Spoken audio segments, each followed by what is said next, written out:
Gatsby haqida gapni davom ettirsak. Odamlar o'rtasidagi munosabatlarni ijtimoiy tarmoqlar orqali amalga oshirishni ma'qul ko'rishadi.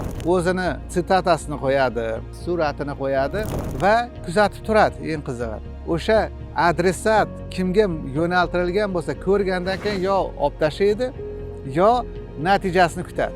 Masalan, onalar haqidagi biron bir ma'ruzadan kesadi-da, umumiy gruppaga tashlaydi. Farzandlar o'zi tushunib, o'zi bilib, ota-onasidan xabar olish kerak. Odamda aybdorlik hissini uyg'otish ham bor. Tili bilan aytsa, seni ko'rgim keldi, sog'indim, uchrashaylik desa hech narsa bo'lmaydi. Otdan tushsam egarini tushmayapman degan gap bo'ladi-da. Instagram blogerlar, bular e'tibor dopamin narkotiga tushib qolgan.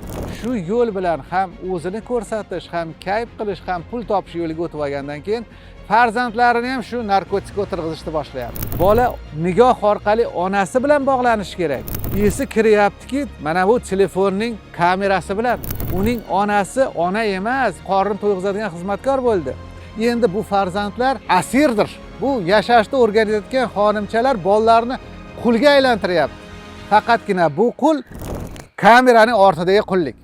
Ertaga bolamiz narsaparast bo'lgandan keyin oqibatsiz avlodni voyaga kim yetkazdi deb o'zimizdan o'zimiz nolamaylik, Xudoga shikoyat qilmaylik.